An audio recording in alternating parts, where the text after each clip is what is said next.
search of a quality intake system for your 2005 through 2014 4.0 liter Toyota Tacoma that will give your V6 the small boost that it may need, this K&N Series 57 FIPK cold air intake will be a great choice to consider. Now, this system will be a good option for the Tacoma owner who is specifically looking for a higher flow heat shield cold air intake application that will offer some better capability for their Tacoma, helping to gain back a little bit of performance loss, whether it was from adding weight like larger wheels and tires or added gear, and also wants cleaner air going to the motor, especially if you're taking your truck off-road. Now, while this will prioritize flow over protection when it comes to the airbox design, this will be still really good for filtering any dust, sand, dirt, and other gunk off-road for the frequent trail rider, while also being great for those day-to-day treks.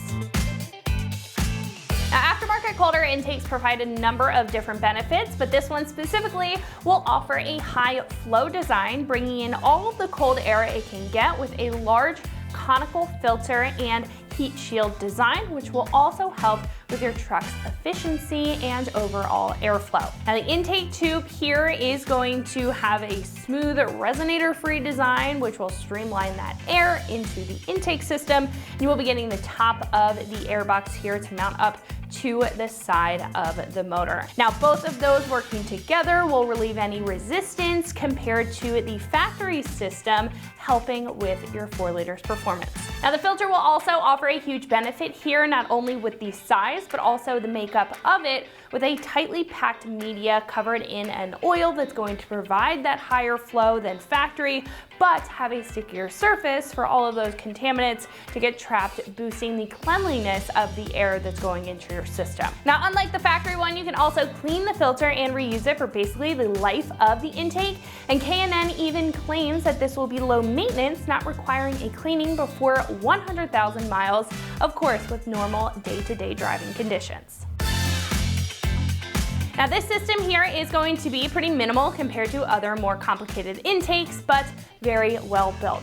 Now, starting with the filter, this will be made of a specialized oiled cotton-based media, again improving that flow through the filter while trapping everything that you don't want to go through it. Now, the intake tube will be made of a high-quality HDPE construction, which is essentially a high-density plastic. The top of the intake box will also be made of that, and this is going to be resistant to high temps, which is very much needed to keep the air in the system cool and reduce any heat soak from that hot engine bay. Now, the heat shield here, this is going to be made of a thinner steel material, being covered in a black powder coat to resist any weathering that may get underneath your hood, and it will feature a thick rubber seal to ensure that it is going to separate the filter from that hot engine bay air that I mentioned, while adding some additional protection to larger contaminants. Now, will also come with all of the hardware that you need in order to install this: stainless steel clamps, heat-resistant couplers, and the mounting hardware needed for a direct bolt-in fit.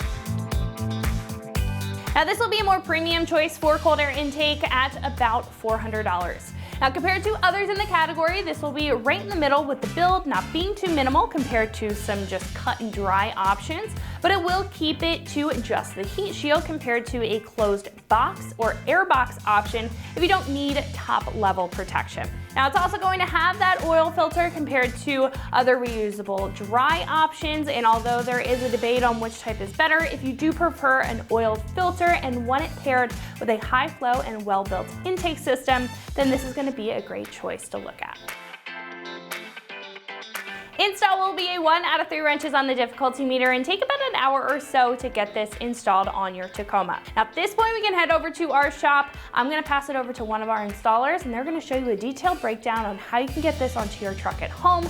So that is going to wrap it up for my review. Let's go ahead and get into the install. Tools required for this install include a ratchet, a long screwdriver, an extension, a plastic pry tool, 10 and 13 millimeter wrenches, needle nose pliers, diagonal cutters, 8, 10, 12, and 13 millimeter sockets, and a 4 millimeter Allen socket. What's up, guys? Today we're installing an intake on our Tacoma, so let's get started. So the first thing we need to do is come to the hose that's connecting our secondary air pump to the hose that's running towards the valve cover. So grab yourself a pair of pliers to pinch this clamp together and then wiggle that hose off.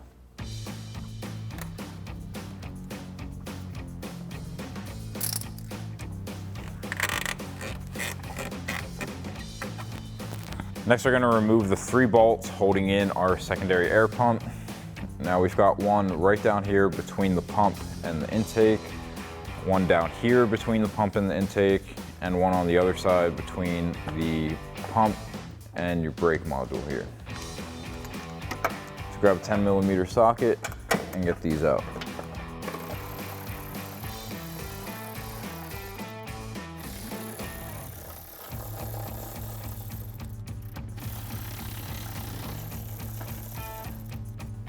And then you can lift up on your pump, get those other bolts out, and then we'll come to our electrical connector, push in the black tab,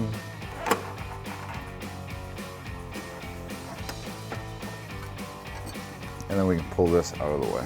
Next, we can loosen up the clamp on our intake tube and pop this off. So once again, grab a 10mm socket and loosen that up.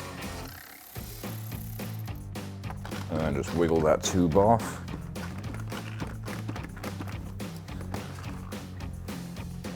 Next, we're going to remove our intake tube. So we have a 12mm bolt here and here. And we'll take a 12mm socket to remove.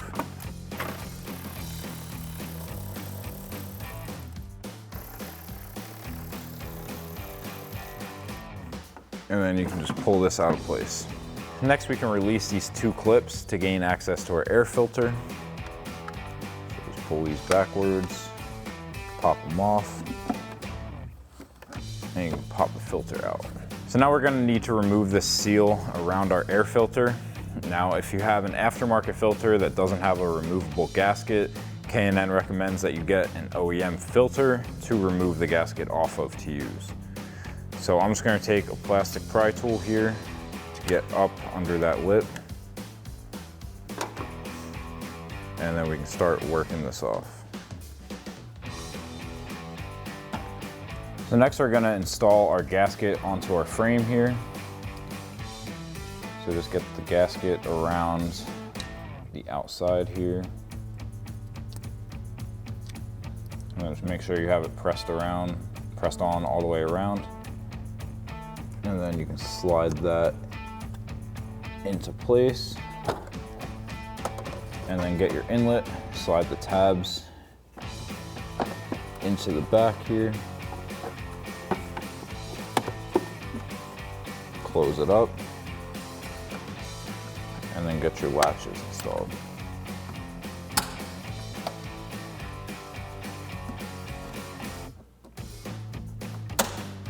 Next, we're going to come over to our power steering reservoir, and we have this 10mm bolt down here that we're going to have to remove. So grab yourself a 10mm socket and pull that out.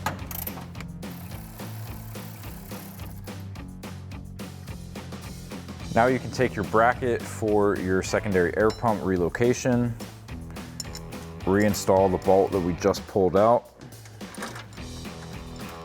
thread that in. And then you're going to want this pointing towards the power steering reservoir just like this, and then take that 10mm socket and tighten down the bolt. Now we're going to go just a little bit to the left of the bracket that we just installed. We've got this big hole down here right in front of our washer fluid reservoir. So we're going to grab our second bracket. We have an M6 bolt with a flat washer that's going through that hole at the bottom. And then for this hole here, we also have a flat washer and the 6mm lock nut that are going to go on the bottom side of that. You can get to that through the fender liner or the wheel well, just going underneath the fender liner, and you got some access there. So let's drop this into place, and then I'll get my washer up from under the wheel well, and then the lock nut. And then I'm going to grab a 10mm wrench up top here. We're going to want this bracket pointing towards the power steering reservoir as well. And then get your ratchet underneath to tighten down that bolt. So now I've got our secondary air pump just laid into the fender here. Now we're gonna have to remove this bracket from our pump. So the first thing we need to do is release these two clips that are holding our wire harness onto the bracket. So now I'm gonna grab a pair of needle nose pliers to just pinch those two ears together. And then we can just pull it straight out. And then same thing for the other one.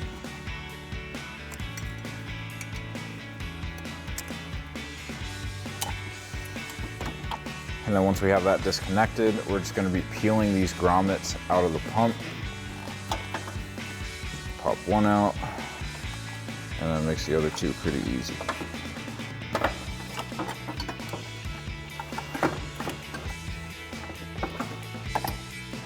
And then we can fully remove that bracket. So now we can take our secondary air pump and slide it into place.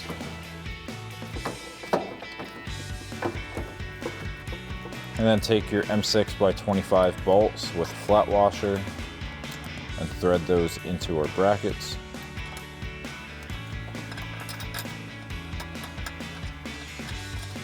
And grab your 10mm socket to tighten these down.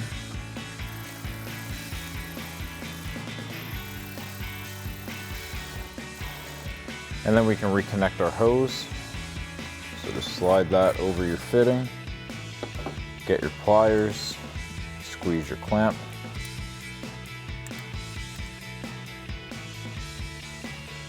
And then slide that into place. And then we'll grab our connector and connect that up. Next we can thread in this rubber isolator right next to our power steering reservoir here. Just thread it into that hole until it bottoms out. You don't need to go crazy tight on this one. So now we're ready to start assembling our intake box. Now we have the coupler that's going to go from the inside out here. That's going to mount your filter on the inside of the box and the intake tube on the outside of the box. We've got a couple Allen bolts with lock washers and flat washers for that. And then we also have a couple brackets that are going to be mounted to the bottom and the side of our box to mount this into the truck. So I'm going to get this adapter piece mounted up first. So slide it in from the inside and then line up your threads and thread in those two bolts. And then grab a 4mm Allen socket and tighten those down.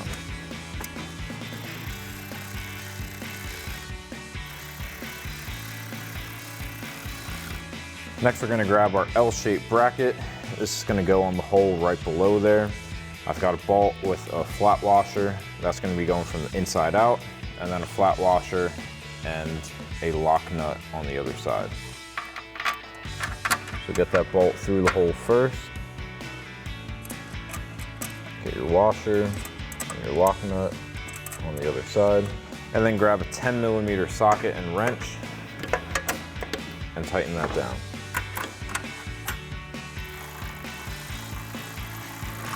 Now we're going to get our intake box on its side for this kind of Z-shaped bracket. The slotted side is going to match up with the slotted side here.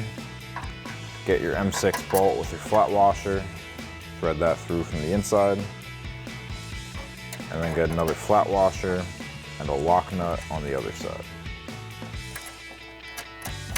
And then grab your 10mm socket and wrench to tighten that down. Make sure you've got your orientation right.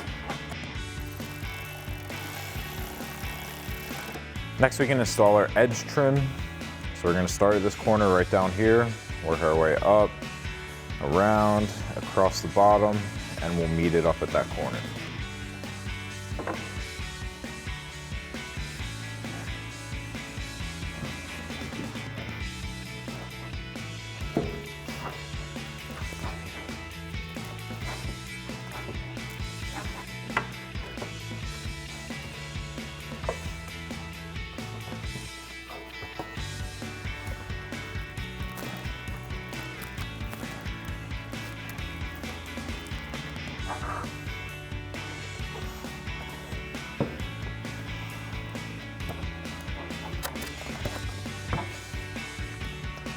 And then as you get to that last corner, you can just take a pair of scissors or diagonal cutters to cut this flush. I'm going to make my cut right around here.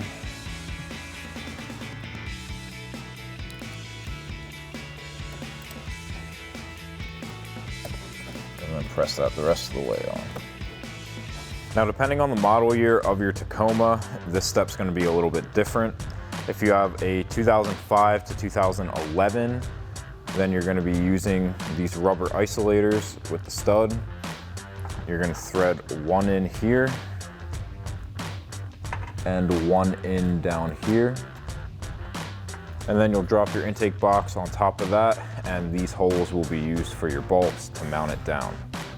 Now for 2012 through 2015, you're just going to be using the spacer. This is going to go on this hole right here. So we'll drop it on, we'll lay our intake box on top of that, and we're going to be using this hole instead of this hole here. So now we can drop our intake box into place.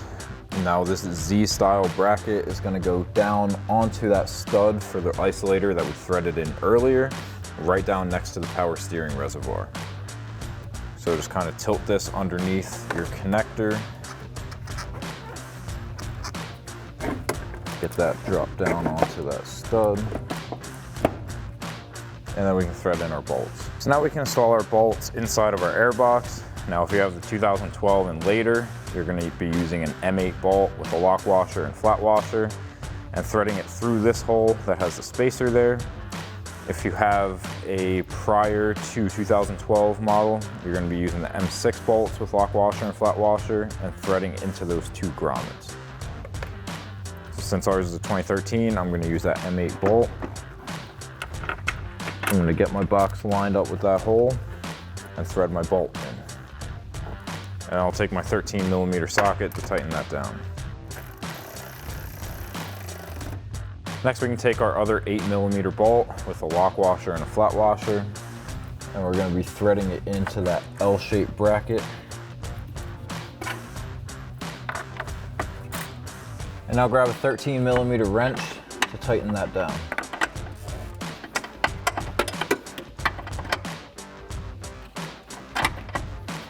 Now we need to get down to that rubber isolator that we installed earlier and thread on a nut with a washer in between.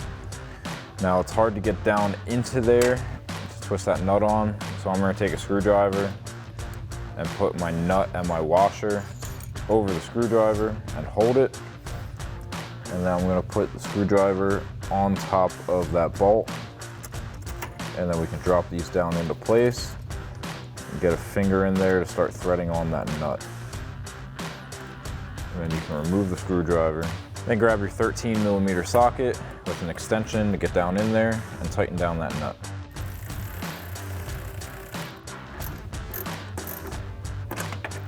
Now grab your filter and your big clamp, drop that in and slide it into place. And then grab your 8mm socket and tighten down your clamp. And just give it a good tug. Ours is still a little loose, so tighten it down some more.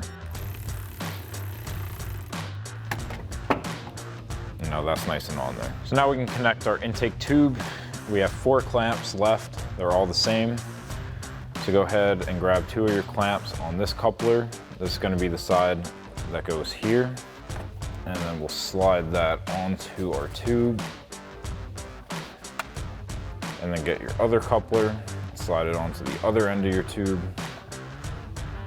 I'm kind of compressing them pretty close together so we can get it in this gap, and then we'll spread them apart. So now get your other 2 clamps, slide them on. And now go ahead and slide that into place. Get the coupler over what it needs to be over. And slide it onto the other side. If your angle isn't right, you can rotate the hard pipe in here. That'll get it to line up. And then once you've got that in place, take your 8mm socket and tighten down all your clamps.